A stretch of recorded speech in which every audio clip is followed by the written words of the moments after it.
Quebrantamento corajoso. O que me traz a esse texto e a esse tema nesta manhã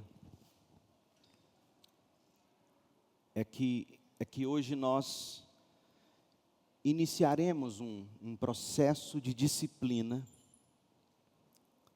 por causa de pecado sexual. Quando nós encerrarmos a transmissão para celebrarmos a ceia, nós traremos o caso, pelo qual nós vamos orar de hoje até o dia em que poderemos nos reunir em assembleia para o movimento de membros. Alguns de vocês já sabem de quem se trata, e quem ainda não o sabe, saberá em instantes. E nessa manhã eu quero que você considere comigo de que maneira o crente, a igreja, trata o pecado. Miqueias capítulo 7, de 7 a 9. Quanto a mim, busco o Senhor, e espero confiante que Deus me salve. Certamente meu Deus me ouvirá. Não se alegrem meus inimigos, pois mesmo que eu caia, voltarei a me levantar. Ainda que eu esteja em trevas, o Senhor será minha luz. Serei paciente enquanto o Senhor me castiga, pois pequei contra Ele. Depois disso, o Senhor defenderá minha causa e fará o que é direito. O Senhor me levará para a luz e verei a sua justiça. Esta é a palavra do Senhor. A mensagem de hoje, preparando-nos para a ceia do Senhor, é sobre quebrantamento corajoso. O ponto principal é que, visto que pecamos contra Deus, nós devemos viver quebrantados. E visto que o trono de Deus é um trono de graça, nós devemos ser corajosos. Hebreus 4,16. Aproximemo-nos com toda confiança, com toda coragem do trono da graça, onde receberemos misericórdia e encontraremos graça para nos ajudar quando for preciso.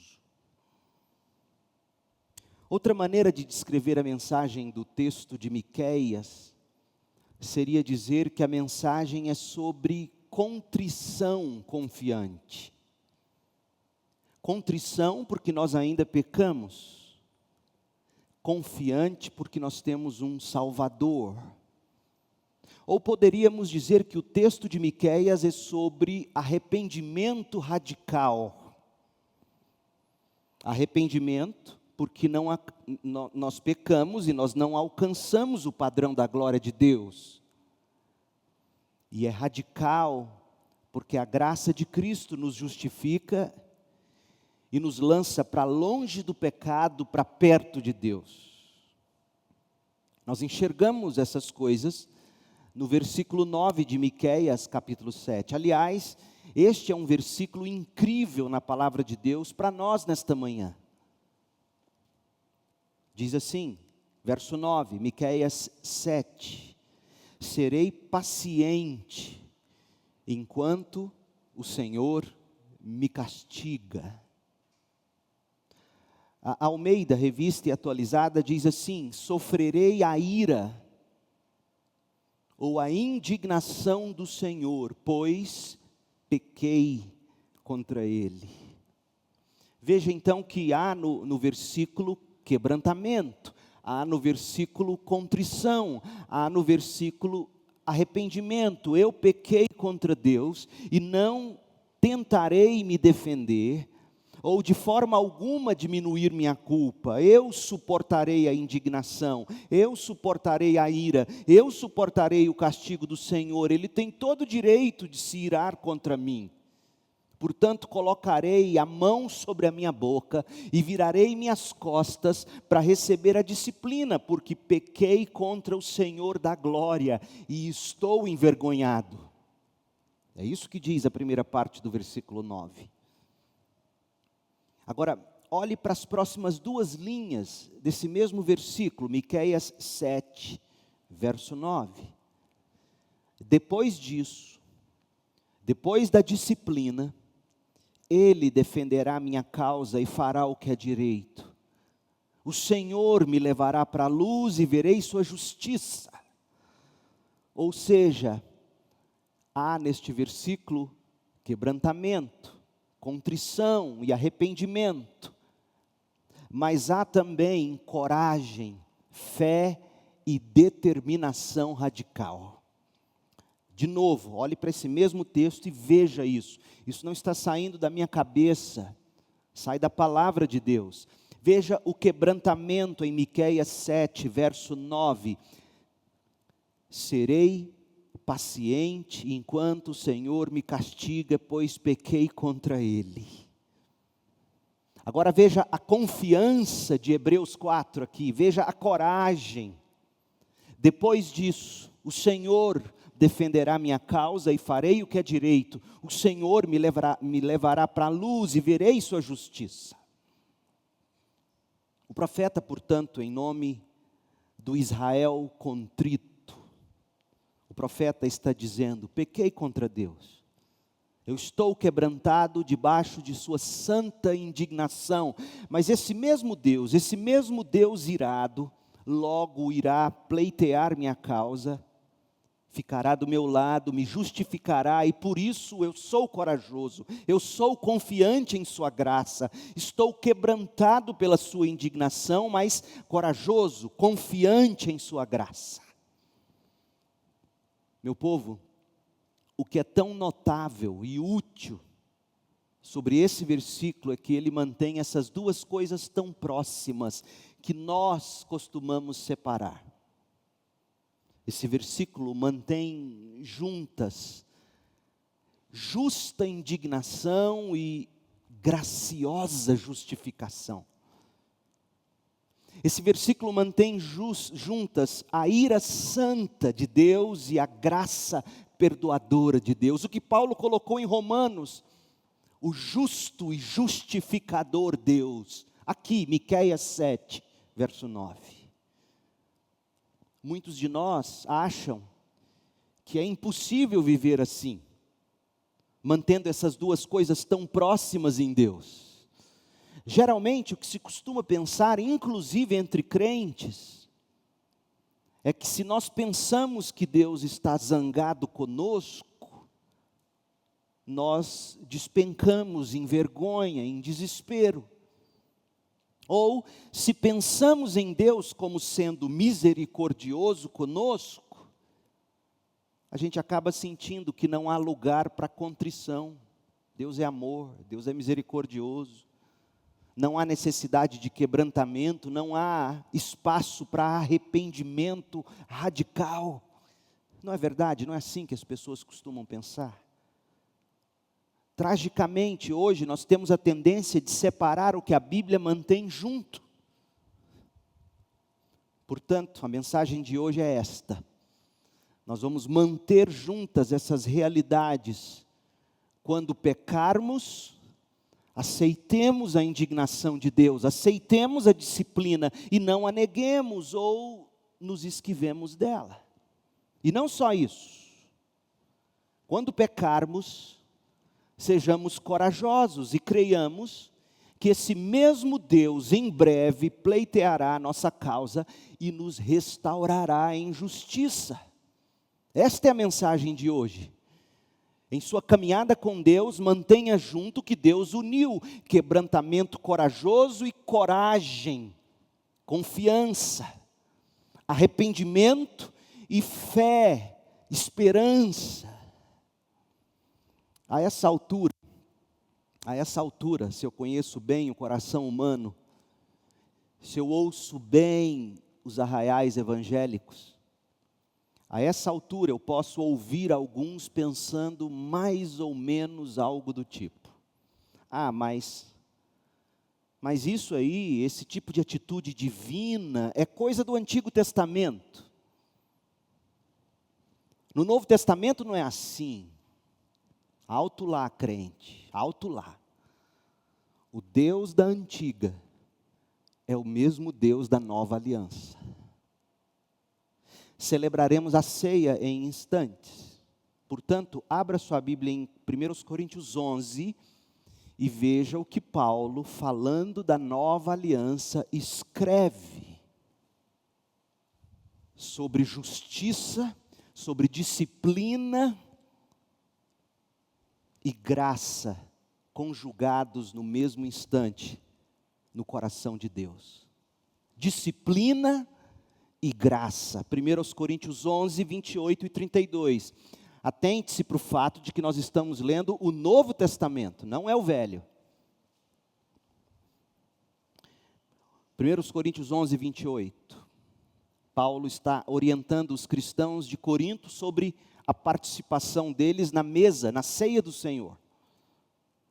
Portanto, examinem-se antes de comer o pão e beber do cálice.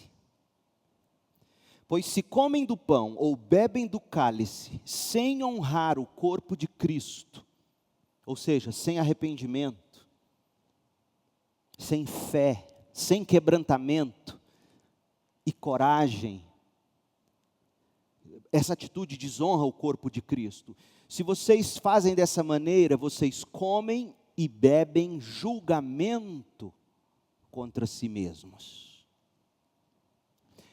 Por isso, muitos de vocês, por não conjugarem essas coisas, quebrantamento e confiança, arrependimento e fé, por não conjugarem essas coisas vindo à mesa, muitos dos crentes estão fracos, doentes, e alguns até adormecem ou adormeceram, morreram. Se examinássemos a nós mesmos, não seríamos julgados, disciplinados dessa maneira. Veja, algum tipo de fraqueza, de doença e até de morte na vida de cristãos que estavam participando da ceia, sem arrependimento e fé, era disciplina. Isso aqui é Novo Testamento. Você acredita nisso? Por isso, muitos de vocês estão fracos, doentes e alguns até adormeceram. Paulo não diz, por isso lá no Antigo Testamento alguns ficaram fracos, doentes e até morreram. Não, estava acontecendo em Corinto, acontece ainda hoje. Qual é o antídoto? Verso 31. Se examinássemos a nós mesmos, não seríamos disciplinados, julgados dessa maneira. Aqui está a severidade de Deus, a justiça. Agora veja a justificação de Deus, verso 32. Mas quando somos julgados ou disciplinados pelo Senhor, estamos sendo disciplinados para que não sejamos condenados com o mundo. No reino de Deus, na igreja de Jesus Cristo, há sim espaço para disciplina, com vistas à restauração para que não seja condenado com o mundo, aquele pecador tão confortável no seu pecado, que se diz até crente, vem para a igreja, senta na mesa do Senhor ou à mesa do Senhor, come do pão, bebe do cálice, como se nada estivesse acontecendo. Note bem aqui no texto, Deus julga com indignação, Deus disciplina em amor os que são seus, e Deus em amor disciplina de forma severa algumas vezes, fraqueza, doença e até morte, 1 Coríntios 11, 30. Deus expõe o pecado, Deus expõe o pecado. Às vezes o casal de namorado que se diz cristão engravidam, a moça engravida, e aí a igreja vai aplicar a disciplina, e alguns dizem, está sendo disciplinado só porque ficou grávida. Sim e não. A disciplina não é por causa do bebê em si. A disciplina é porque a gravidez trouxe à tona um pecado encoberto. E Deus diz que faz isso. Lucas 12, verso 2, virá o dia em que tudo que está encoberto será revelado. E no caso dos crentes que acabam tropeçando no pecado, tantas vezes chega logo, chega rápido, para que seja confessado e tratado, e ele não seja condenado com o mundo. Tudo que Deus faz na forma de disciplina, veja bem, tem como propósito que não sejamos condenados com o mundo. 1 Coríntios 11, 32. Como eu sou devedor a John Piper por esta mensagem, por este entendimento. Outra coisa, o pecado, gente, a disciplina do Senhor, ela deve sim nos entristecer. Mas que tipo de tristeza? 2 Coríntios 7, verso 10. Abra sua Bíblia e leia comigo. 2 Coríntios 7, verso 10. Porque a tristeza que é da vontade de Deus, conduz ao arrependimento e resulta em salvação.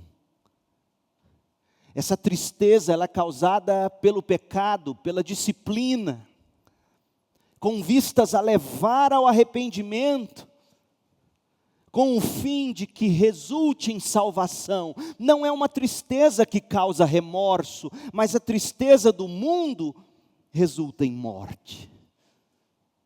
Todo cristão, o cristão genuíno, vira e mexe, ele carrega em maior ou menor grau a tristeza por causa do pecado. Mas note aqui o que Paulo falou. Há o tipo de tristeza que mata, a tristeza segundo o mundo, e há o tipo de tristeza que salva, a tristeza de quem entende que o Senhor expõe, disciplina, mas restaura, salva. O crente se sente quebrantado, o crente se sente triste, o crente se sente mal, o crente se sente envergonhado, ele se arrepende, ele vira as costas para o pecado e às vezes dá as costas para a vara da disciplina. E desse modo ele sempre encontra o perdão e segue em frente, sem que a culpa o arraste para o buraco. Já a dor pela culpa, aquela causada pelo mundo, o remorso, conduz ao desespero e arrasta à morte o pecador. Em outras palavras, gente, há um tipo de arrependimento, um sentir-se mal, que paralisa, que derrota, que arruína, que mata. Mas há outro tipo de arrependimento que fortalece, que empodera, que encoraja e que salva. Qual é a diferença entre ambos? Miqueias 7, de 7 a 9, nos revelará. Volte-se para o profeta Miqueias, no capítulo 7. A partir do verso 7. Essa é uma das passagens favoritas de John Piper no Antigo Testamento. E John Piper explica o porquê. É um texto incrivelmente carregado com o Evangelho. E maravilhosamente prático no que diz respeito a como tratar o pecado na vida do crente em Jesus. Este texto, Paulo, ou Piper, utiliza para basear sua expressão, quebrantamento corajoso. Essa expressão não é minha, é de John Piper. Mas antes de nós mergulharmos no texto, a gente vai fazer bem em nos voltarmos para tirarmos um momento aqui e nos voltarmos para o contexto mais amplo do livro do profeta Miqueias. Aqui nós temos um profeta que viveu e que pregou na Judéia, a parte sul de Israel, o reino sul, cuja capital era Jerusalém. Ao norte, Israel, a capital era Samaria. Ao sul, Judá, a capital era Jerusalém. Ele pregou em Judá durante o reinado de 3 reis. Você vê isso no primeiro capítulo de Miqueias, no verso 1. Ele reinou durante Jotão, Acás e Ezequias. Isso foi cerca de 700 anos antes de Cristo. 2.721 anos antes de nós. O grande inimigo político do povo de Deus naquela época era a Assíria. E Miqueias testemunhou os assírios destruírem a capital do reino do norte de Israel no ano 722 a.C. Eles destruíram o norte e depois a Babilônia viria e destruiria o sul. Entretanto, o que você precisa entender e que Miqueias vai deixar claro no livro dele inteiro, é que o inimigo mais arrasador do povo de Deus não era a Assíria. O inimigo do povo de Deus hoje e sempre é o pecado. De fato, os bandos da Assíria, os bandos da Babilônia, os bandos da Pérsia, os bandos de Roma, os bandos daqueles que sempre se levantaram contra o povo de Deus na história, estão se levantando e ainda se levantarão. Esses bandos são moleza para o Deus Todo-Poderoso. Na verdade, durante o reinado de Ezequias, por exemplo, tempo este em que Miqueias era profeta, Deus mesmo matou 185 mil soldados assírios em apenas uma noite, para salvar Jerusalém. Portanto, meu povo, ameaças externas não são os inimigos mais perigosos na nossa vida. Ameaças externas, sejam elas de um vírus invisível, ou de vilões poderosos, de ideologias macabras, não interessa. Os nossos inimigos mais poderosos não são os externos. São aqueles que militam contra nós, é o pecado. O que levaria Judá, a capital dela, Jerusalém, à ruína, do mesmo modo que levou Samaria ao norte, era o pecado deles mesmos. Nosso maior inimigo não é o diabo. Nosso maior inimigo não são os de direita ou os de esquerda. Nosso maior inimigo é o nosso próprio pecado. E foi por isso então que Deus enviou Miqueias. E foi por isso então que Deus levantou a Síria, Deus levantou Babilônia, Deus levantou o Egito, Deus levantou Roma, e assim sempre Deus levanta para tratar o pecado do povo. Deus enviou Miqueias para chamar o povo ao arrependimento e para advertir o povo do julgamento vindouro. E ouça como os pecados dos dias de Miqueias são atuais. Leia comigo alguns trechos do livro do profeta, capítulo 2, versos 1 e 2. Que aflição espera vocês que ficam acordados à noite, fazendo planos perversos. Levantam-se ao amanhecer para realizá-los, só porque têm poder para isso. Levantam de manhã cedo, emitem seus decretos, só porque têm poder para isso.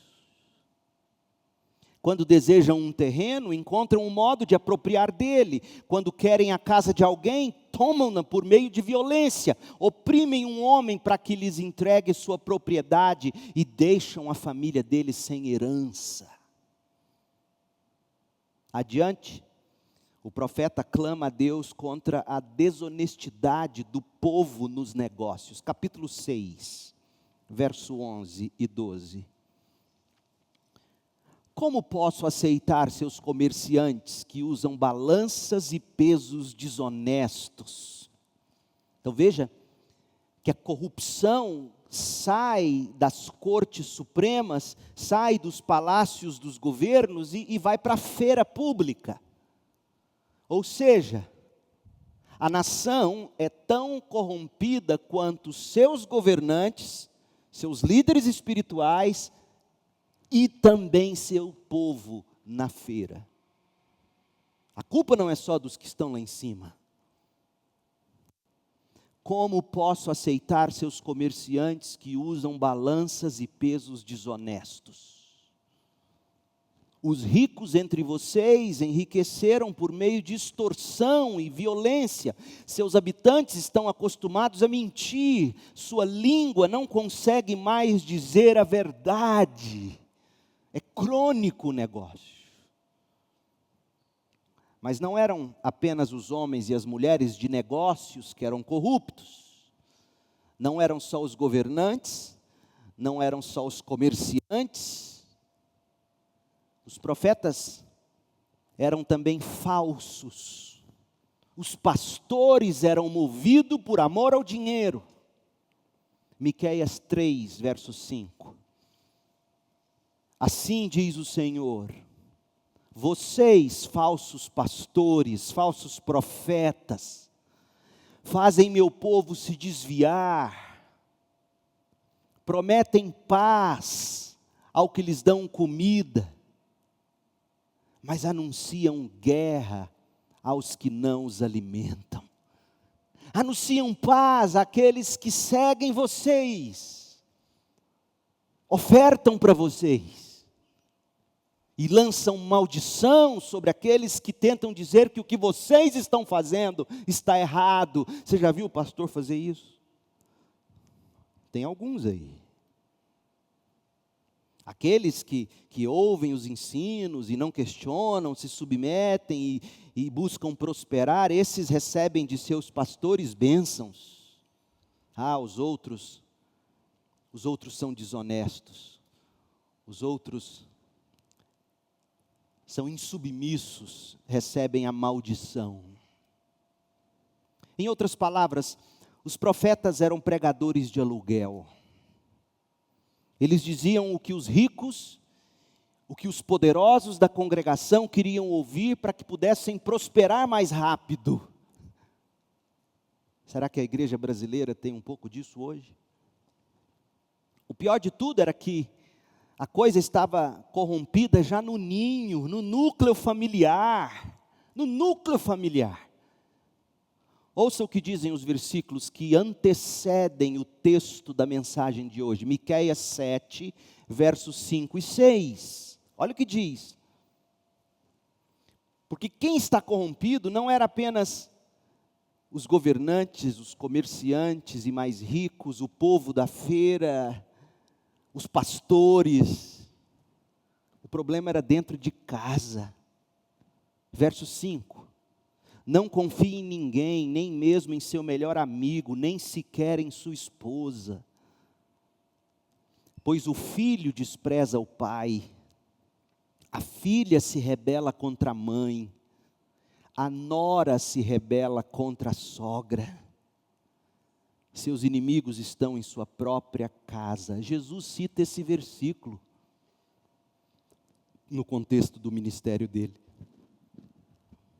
Aquele, portanto, era um tempo calamitoso, meu povo. Miqueias tinha o trabalho bastante impopular de alertar as pessoas de que a corrupção nos negócios, no comércio, na religião, na política, os negócios no lar teriam sobre todos um terrível julgamento de Deus se não houvesse arrependimento.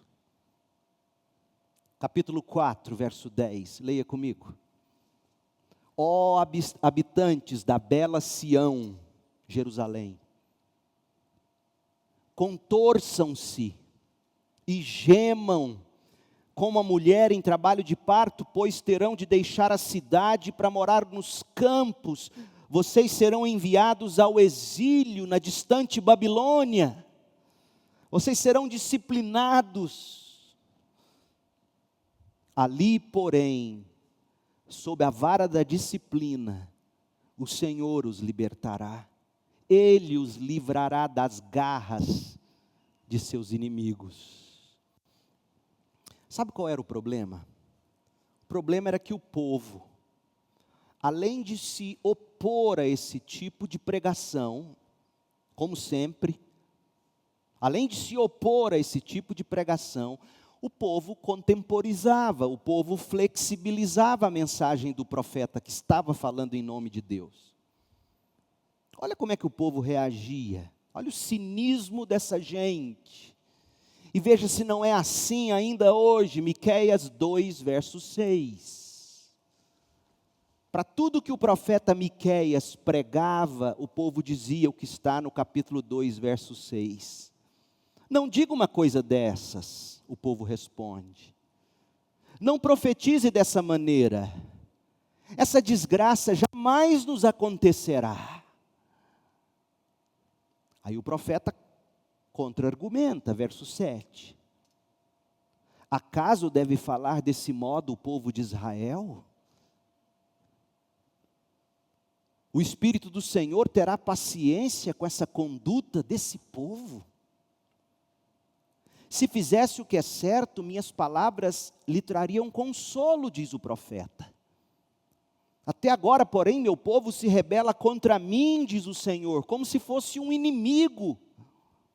Roubam a túnica daqueles que confiaram em vocês e os deixam aos farrapos como quem volta da batalha. Expulsaram mulheres de seus lares confortáveis e tomaram para sempre de seus filhos tudo que Deus lhes deu. Levantem-se, vão embora, esta não é mais sua terra, nem seu lar, pois vocês a encheram de pecado e a arruinaram por completo.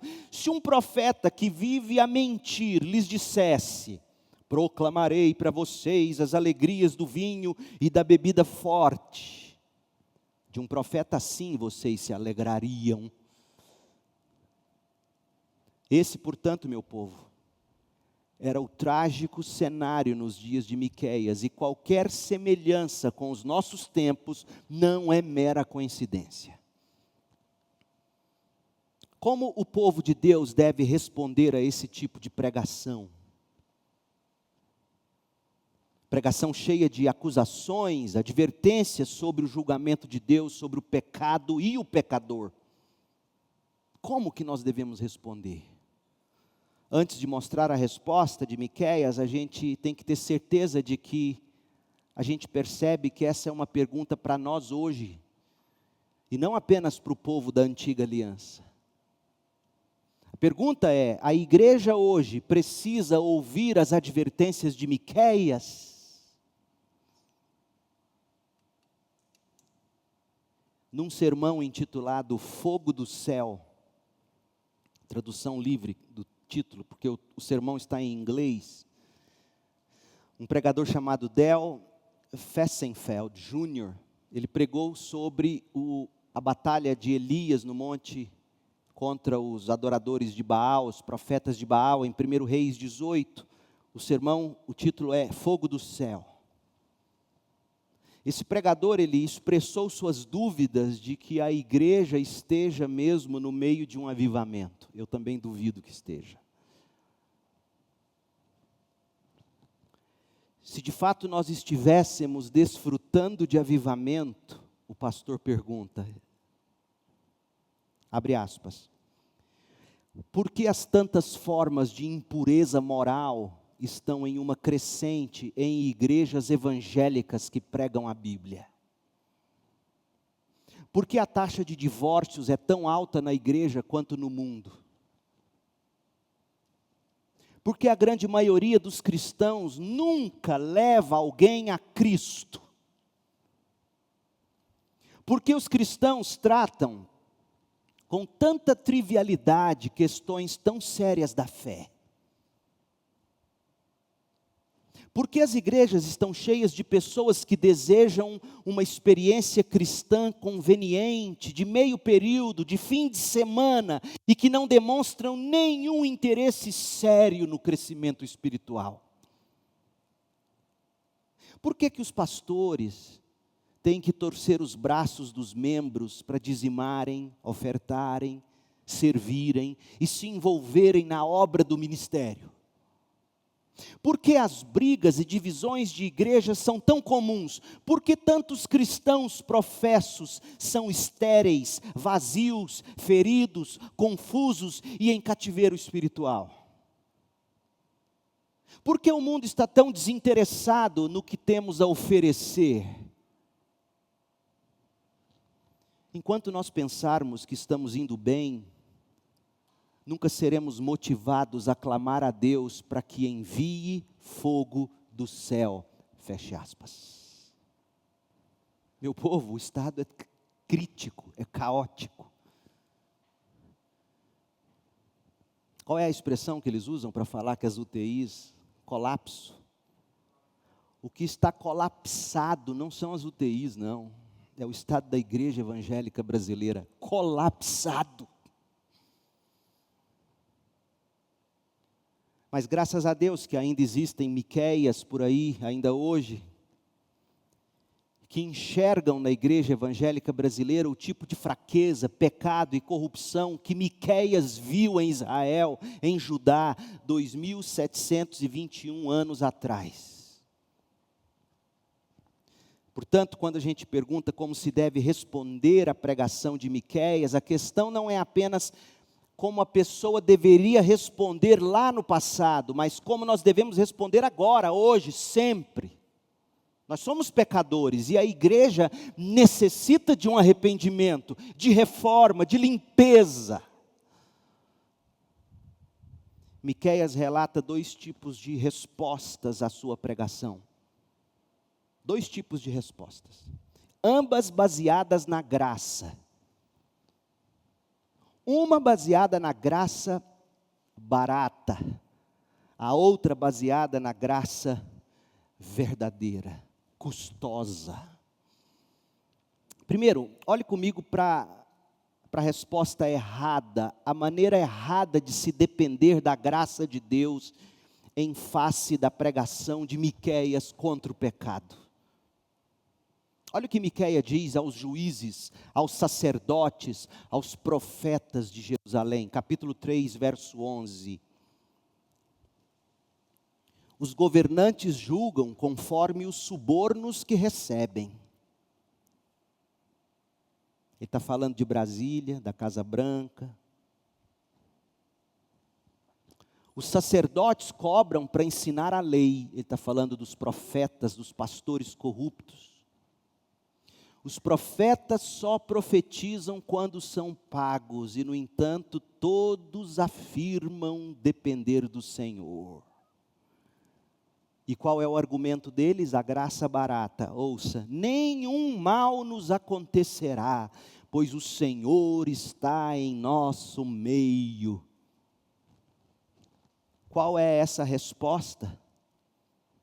Qual foi a resposta à pregação de Miqueias em primeiro lugar? Eles disseram com todas as letras: nós estamos bem, nós estamos seguros. E por que eles achavam que eles estavam seguros? É aqui que está o pulo do gato. É aqui que faz muita gente achar que Deus está de boa com essa igreja no Brasil. Eles diziam assim: não, nós estamos seguros. Deus está no nosso meio. Olha aí em Jerusalém, nós temos o templo que a Babilônia derrubaria. Mas olha aí, nós temos o templo, nós temos a arca da aliança. Nós temos a aliança, nós somos o povo da aliança. Nós temos Abraão como nosso pai, como diziam aqueles incircuncisos de coração nos dias de João Batista. Nós temos Abraão como nosso pai, estamos apoiados no Senhor, apoiados nos braços eternos da graça, temos um Deus de graça. Portanto, profeta, volte sua pregação de julgamento para as nações pagãs, nós não. Não diga uma coisa dessas. Não profetize dessa maneira, essa desgraça jamais acontecerá ao povo de Deus. Aqui está uma maneira errada de se confiar na graça de Deus, irmãos e irmãs. A maneira errada. É olhar para a igreja, ar-condicionado, estou bem no meu trabalho, tenho minhas garantias, desfruto de alguma saúde, tenho recebido algumas bênçãos. Olha, Deus está feliz, Deus está tranquilo. Essa é a maneira errada de se confiar na graça. E se a gente prosseguir desse modo, nós seremos feitos escravos e morreremos. Então, existe sim uma maneira errada de se depender da graça. Existe uma falsa segurança na graça de Deus. Olhe, estamos bem, somos abençoados, temos tantas coisas.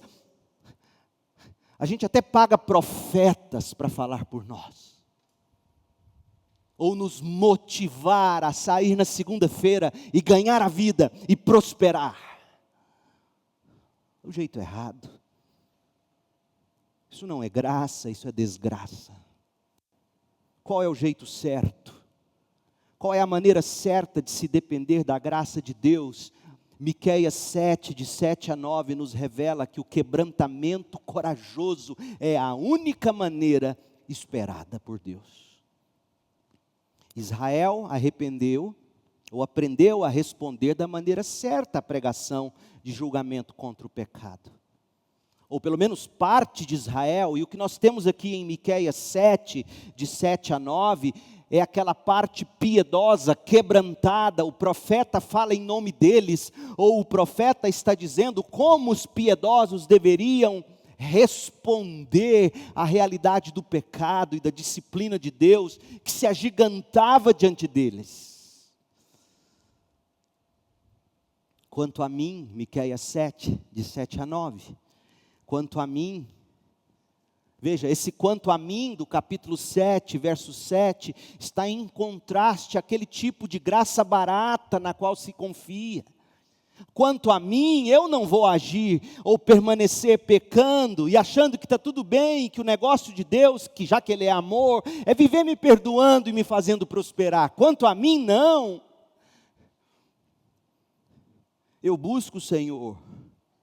Eu espero confiante que Deus me salve. Certamente meu Deus me ouvirá. Não se alegrem meus inimigos, pois mesmo que eu caia, eu voltarei a me levantar. Ainda que eu esteja em trevas, o Senhor será minha luz. Eu serei paciente enquanto o Senhor me castiga, pois eu pequei contra Ele. Depois disso, o Senhor defenderá a minha causa e fará o que é direito. O Senhor me levará para a luz e verei sua justiça. Você percebeu o quanto esse texto é intrigante e ao mesmo tempo incrível? Intrigante porque fala da ira e da disciplina de Deus sobre o povo amado dele. E diga uma coisa dessas hoje em dia, para ver se você não é apedrejado.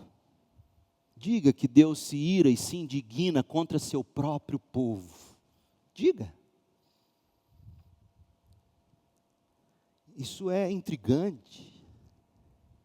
Ao mesmo tempo é incrível, porque Ele disciplina, como nós já lemos, para não sermos condenados com o mundo. O texto que nós temos em tela é intrigante, ao passo que é incrível. Então vamos examiná-lo. Vamos quebrá-lo em 4 partes. Partes estas que revelam a maneira certa de dependermos da graça de Deus. A maneira certa, o significado de quebrantamento corajoso. Em primeiro lugar, experimente a solidariedade inabalável de Deus. Capítulo 7, verso 7. Quanto a mim, busco o Senhor e espero confiante que Deus me salvará. E onde está a base dessa certeza de que ele pode buscar, de que ele pode ter confiança e, portanto, esperar? Onde estava a base de que Deus o ouviria? Aqui está uma das doutrinas mais lindas do cristianismo. Está no pronome possessivo nesse versículo. Meu Deus. A nossa união pela fé com Cristo nos dá a certeza de que podemos buscá-lo, de que podemos confiar nele, e Ele nos ouvirá.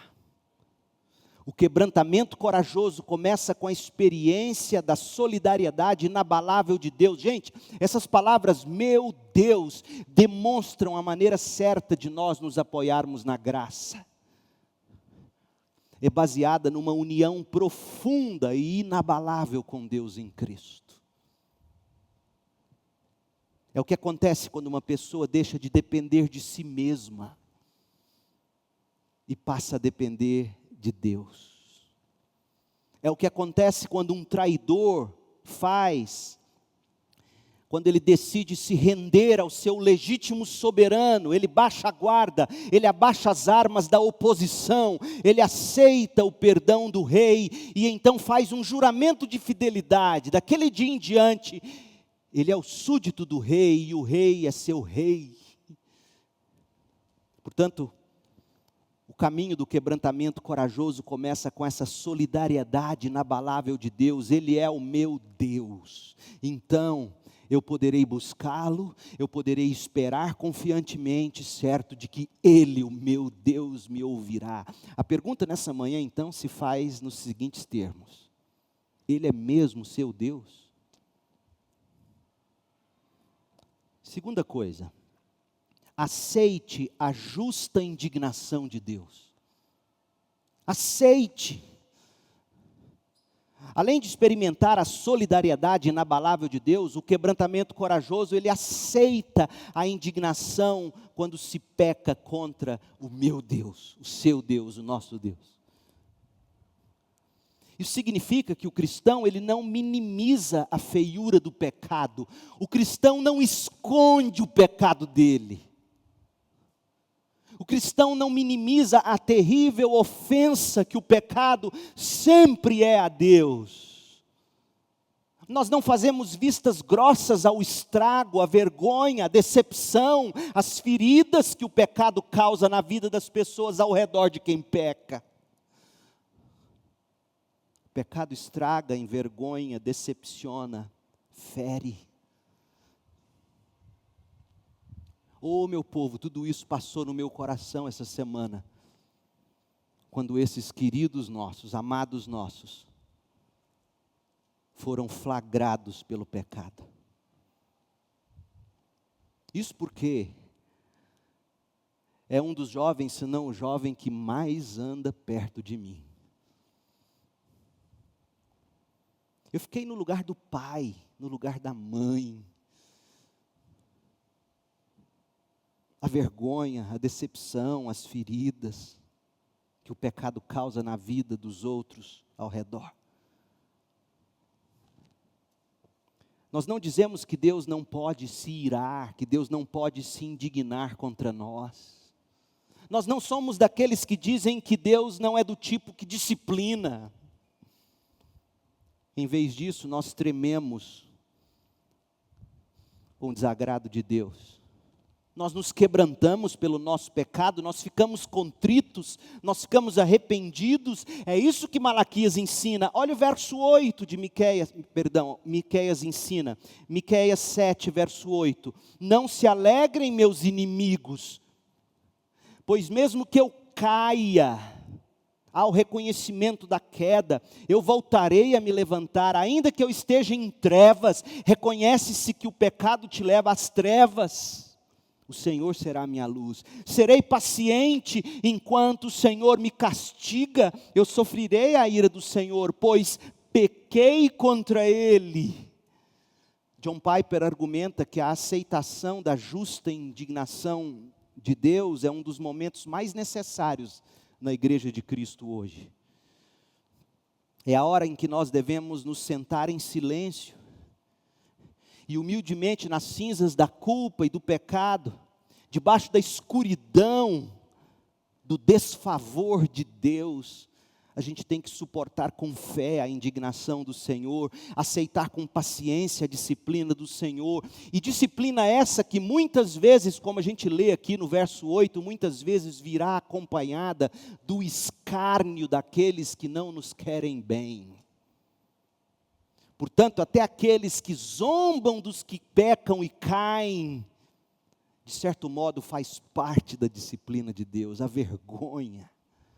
Não se alegrem meus inimigos, há inimigos alegres pela sua queda. Davi era homem segundo o coração de Deus. E sabe por que ele era homem segundo o coração de Deus? Meu povo, Davi deve ter sido um dos homens mais mulherengos da história de Israel. Como ele gostava de um rabo de saia. E por que ele era um homem segundo o coração de Deus? Porque ele sabia aceitar a justa indignação de Deus. Ele recebia a disciplina de Deus. E ele esperava com fé o tempo de Deus. Olha o que ele diz no Salmo 40, resume toda a vida de Davi. Salmo 40, de 1 a 3. Esperei com paciência pelo Senhor. Ele se voltou para mim e ouviu o meu clamor. Me tirou de um poço de desespero, de um atoleiro de lama. Pôs meus pés sobre uma rocha e firmou meus passos. Deu-me um novo cântico, para entoar um hino de louvor a nosso Deus. Muitos verão o que Deus fez, temerão e confiarão no Senhor. Não minimize a feiura do seu pecado. Não minimize a terrível ofensa do seu pecado contra Deus. Não faça vistas grossas ao estrago, à vergonha, à decepção que as feridas do pecado causam em você, contra quem você pecou e aqueles que te amam estão ao redor. Em vez disso, quebrante-se e aceite e aprenda a esperar. Terceiro lugar, quebrante-se com coragem. Quebrante-se confiante na graça diante de Deus.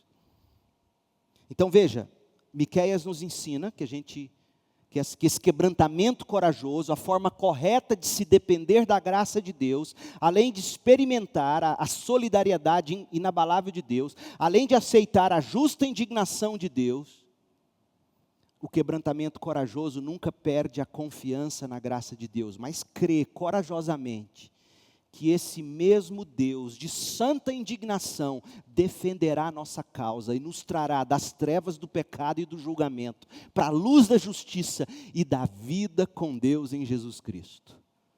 Olha o que diz Miqueias 7, verso 9. Serei paciente enquanto o Senhor me disciplina, me castiga, pois pequei contra Ele. Depois disso, Deus mesmo defenderá a minha causa e fará o que é direito. O Senhor me levará para a luz e verei sua justiça. A escuridão aqui, a escuridão do pecado, é a indignação do Senhor que não habita com o pecado. Mas esse mesmo Deus, o Senhor, é quem levará o pecador quebrantado de volta à luz.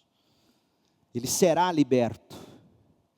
E por isso, veja a coragem do piedoso que fala pelos lábios de Malaquias. Olha o verso 8. Não se alegrem meus inimigos, pois mesmo que eu caia, voltarei a me levantar. Ainda que eu esteja em trevas, o Senhor será a minha luz. A diferença, gente, entre a graça encorajadora, a graça custosa e a graça barata, é que o pecado é levado muito a sério na graça custosa.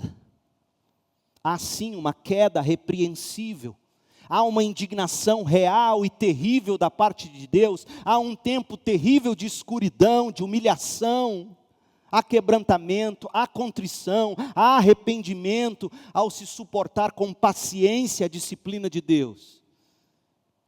E se essas atitudes faltam na vida cristã, a fé se torna ou se prova inautêntica. Quando se prova de fato da graça custosa, encorajadora de Deus, mesmo que você esteja nas cinzas do pesar, a chama da coragem e da confiança não se apaga. Pode até fumegar, mas não se apaga. E quando Satanás ou qualquer pessoa insulta esse cristão, dizendo que ele está acabado, esse crente pega a espada de Miqueias e diz: não se alegrem, meus inimigos, pois mesmo que eu caia, eu voltarei a me levantar. Ainda que eu esteja em trevas, o Senhor será a minha luz. Mantenha os olhos em Deus e espere a restauração. É a última parte que eu quero considerar com você. Então, eis como a maneira certa de dependermos da graça de Deus funciona. Eis o significado de quebrantamento corajoso. Primeiro, pecou, experimente a solidariedade inabalável de Deus, a união com Cristo que nos faz buscar a Deus. Porque quem está em Cristo, em vez de prosseguir no pecado, escondendo Ele, quem está em Cristo, vira as costas e prova do meu Deus. E busca. E depende, espera e sabe que Ele o ouvirá. Ele experimenta a solidariedade inabalável de Deus. Segundo, ele aceita a justa indignação de Deus. Ele sabe que Deus disciplina para a restauração. Ele sabe que a igreja precisa disciplinar. Não para destruir como o mundo, mas para restaurar. Ele se quebranta com coragem, confiante na graça de Deus, e por fim, ele mantém os olhos em Deus e espera a restauração. Em outras palavras, visto que nós cremos que nosso Deus é nossa única esperança, visto que nosso Deus é justo e justificador, nós olhamos para Ele em busca de restauração. A gente fica examinando o horizonte constantemente, para achar Deus a caminho de nos socorrer ou ajudar. Quanto a mim, busco o Senhor e espero confiante que Deus me salve, certamente meu Deus me ouvirá. Olhe para Cristo nessa manhã, olhe em busca de restauração. Preparando-nos para a mesa do Senhor, minha exortação final é que, quando você pecar, não se escorra para debaixo do tapete, não se escore na graça barata, não fique na defensiva, não trate com leveza, nem faça de conta que está tudo bem e que ficará melhor. Essa é a graça barata. E se você é pai e mãe de filhos vivendo da graça barata, chacoalhe ele, pai. Não ache que vai resolver deixando ele como está. Quando você pecar, arrependa-se e suporte a indignação do Senhor. Em quebrantamento, aceite a disciplina e que neste quebrantamento você corajosamente creia que este mesmo Deus vai pleitear sua causa. Quando você pecar, mantenha os olhos em Cristo, espere por Ele, com a seguinte confiança: meu Deus me ouvirá. Mas a questão nesse momento é, você pode chamar Deus de Deus nessa manhã? Existe de fato uma solidariedade inabalável entre você e Deus? Você se uniu a Cristo pela fé? Veja, você não herda isso do papai e da mamãe. É fruto de uma escolha. Abandonar o pecado e todos os outros ídolos e jurar fidelidade ao único Deus verdadeiro, o Pai de nosso Senhor Jesus Cristo. Então nessa manhã, hoje, aqui e agora, a quem você vai servir? Deixe Deus quebrantar você, deixe que Deus te abençoe, deixe que Deus te torne corajoso. Nós vamos nos assentar ao redor da mesa com Jesus Cristo. A presença graciosa, espiritual de Cristo entre nós. E eu peço que você olhe para trás e para dentro de si mesmo, fique contrito, quebrante-se, arrependa-se. Porque o que será exposto nessa manhã pode muito bem ser realidade na sua vida e de forma hipócrita você prossegue no seu pecado. E graças a Deus que os dois dessa manhã foram flagrados pelo próprio Deus e tiveram a chance de parar e se restaurar. Esse é o único caminho para a salvação. Não feche os olhos para os seus pecados. E não deixe de agradecer a graça de Deus que a gente desfruta em Cristo. Eu espero sinceramente que nessa manhã você tenha estrutura para gerenciar seus arrependimentos, para lidar com seus pecados, pecados reais que você cometeu. Talvez você ainda esteja sob as trevas da disciplina de Deus, se não, mais cedo ou mais tarde você poderá estar. Então, nesta manhã, seja corajoso, apegue-se à graça de Deus. Diga ao diabo ou a quem quer que seja, não ouse se alegrar por me ver caído. Eu estou me levantando para a luz, mais cedo ou mais tarde, Deus ouvirá o meu clamor e eu sairei desta escuridão.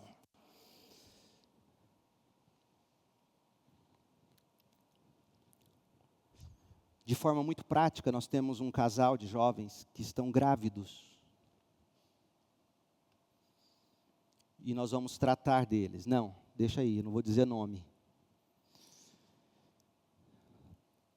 E antes que qualquer um pense, mas vai disciplinar só porque ficou grávida. E aqueles que não estão? Aqueles que não estão grávidos e estão praticando a imoralidade sexual, eu não sei. E se você sabe e você não faz nada, você está sendo conivente nesse pecado. Sexta-feira eu preguei um longo sermão para a juventude sobre como se defender da impureza sexual. E eu recomendo a todos vocês que ouçam. Vai estar no YouTube amanhã ou depois no máximo. O que nós faremos, e por isso eu pedi para não interromper a transmissão, nós vamos expor o arrependimento, nós vamos expor o pedido de perdão, e esse casal já pensava em casamento, início do próximo ano, já marcaram a data, será dia 27 de março. Então, quando nós tivermos a nossa assembleia, para o nosso movimento de membros, nós avaliaremos esse caso, se será o caso ou não de desligamento. Até lá, o arrependimento já foi demonstrado, o perdão já foi pedido e restauração já foi feita. Mas a igreja é quem vai definir.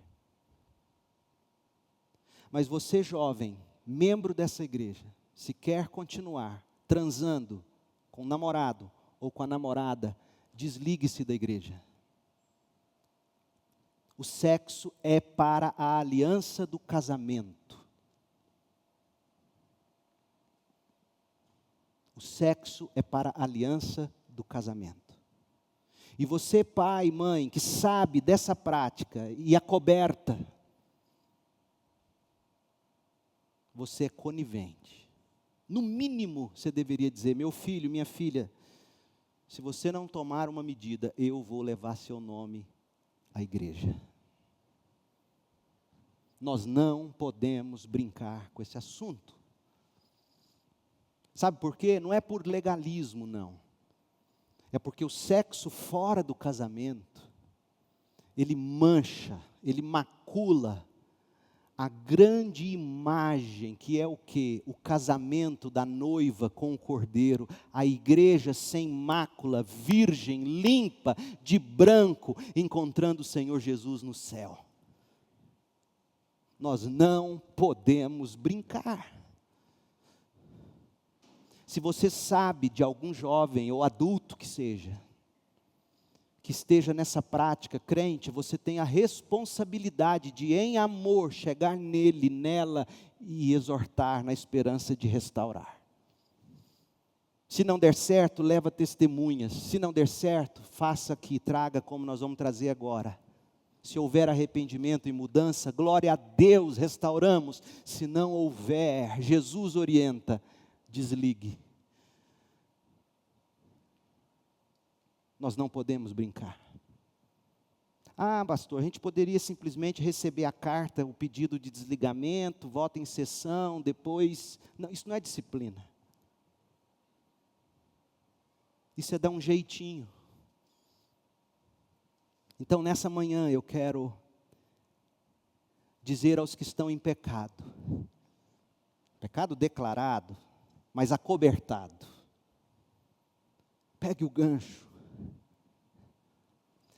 faça como Miqueias: quanto a mim, eu busco o Senhor e espero confiante que Deus me salve. Certamente meu Deus me ouvirá. Não se alegrem meus inimigos, pois mesmo que eu caia, eu voltarei a me levantar. Ainda que eu esteja em trevas, o Senhor será minha luz. Serei paciente enquanto o Senhor me castiga, pois eu pequei contra Deus. Depois disso, Deus defenderá minha causa e fará o que é direito. O Senhor me levará para a luz e verei sua justiça. Quando há arrependimento, confissão de pecado, pedido de perdão, de verdade, eis o que acontece. O mesmo Miqueias 7, verso 18. Que outro Deus há semelhante a ti, que perdoas a culpa do remanescente e esqueces os pecados dos que te pertencem? Não permanecerás irado com teu povo para sempre, pois tem prazer em mostrar teu amor. Voltarás a ter compaixão de nós, pisarás nossas maldades sob teus pés e lançarás nossos pecados nas profundezas do mar.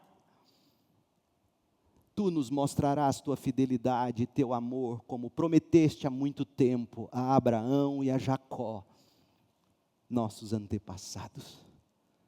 Quebrantamento corajoso. Meu povo, eu passei uma semana arrebentado. Cortou na minha carne. E a Cristiane é minha testemunha, Deus é minha testemunha. Eu estou buscando fazer isso do modo mais bíblico, amoroso possível. Cheio de graça, mas cheio de verdade. Porque esse casal que virá aqui à frente já se arrependeu e querem restauração. Mas o que mais me entristece é que pode haver, não vou dizer que há, pode haver muitos cínicos entre nós. Não sigam no pecado.